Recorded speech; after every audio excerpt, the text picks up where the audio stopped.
കൂട്ടുകാരെ, അതേ നമ്മൾക്ക് വേപ്പിലയൊക്കെ നമ്മൾ കടയിൽ നിന്നൊക്കെ വാങ്ങുമ്പോൾ നമ്മുടെ വീട്ടിൽ സ്വന്തമായിട്ട് വേപ്പ് മരമൊന്നും ഇല്ലാത്ത ആൾക്കാർക്ക് കടയിൽ നിന്ന് മേടിക്കുമ്പോഴാണല്ലോ നമുക്ക് വേപ്പില കിട്ടുന്നത്.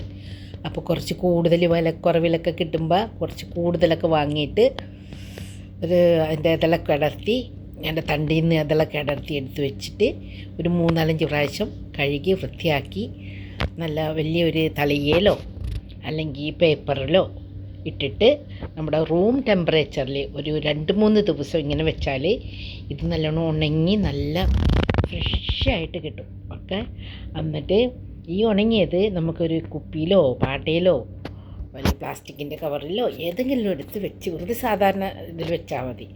എന്നിട്ട് നമുക്ക് കറിയൊക്കെ ശരിയാക്കുമ്പോൾ അതിൻ്റെ അകത്ത് ഇട്ടിട്ടുണ്ടെങ്കിൽ, അതുപോലെ തന്നെ താളിക്കാനൊക്കെ എടുക്കുമ്പോൾ എണ്ണയിൽ ഇട്ടിട്ടുണ്ടെങ്കിൽ ശരിക്കും നമ്മൾ ഫ്രഷ് വേപ്പില പോലെ തന്നെ ഇരിക്കുകയും ചെയ്യും. കളറ് പോലും തിരിച്ച് ഗ്രീൻ കളറിലോട്ട് വരും. നല്ല ക്രിസ്പി ആയിട്ടിരിക്കുകയും ചെയ്യും.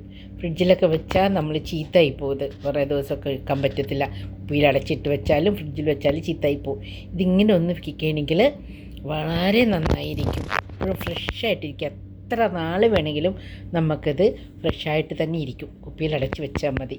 ആവശ്യത്തിനനുസരിച്ച് നമുക്ക് ഉപയോഗിക്കാം എടുത്ത് കേട്ടോ. ഒന്ന് പരീക്ഷിച്ച് നോക്ക് നിങ്ങൾ. നമ്മുടെ നാട്ടിലൊക്കെ, എനിക്കിതൊന്നും അറിയില്ല, നാട്ടിലൊക്കെ വെച്ച് വേപ്പിലൊക്കെ മേടിച്ചിട്ട് കുറച്ച് കഴിയുമ്പോൾ കാടി ചീത്തായി പോവും, എടുത്ത് കളയേണ്ടി വരും, കറുത്തൊക്കെ പോവും. ഇത് ഫ്രഷായിട്ട് തന്നെ കഴുകി വൃത്തിയായിട്ട് ഇതുപോലെ വെച്ച് ഉണക്കിയെടുത്താൽ നമുക്ക് എത്ര നാൾ വേണമെങ്കിലും ഉപയോഗിക്കാം കേട്ടോ. ശരി, എന്നാൽ ഇഷ്ടപ്പെട്ടിട്ടുണ്ടെങ്കിൽ ലൈക്ക് അടിക്കണേ.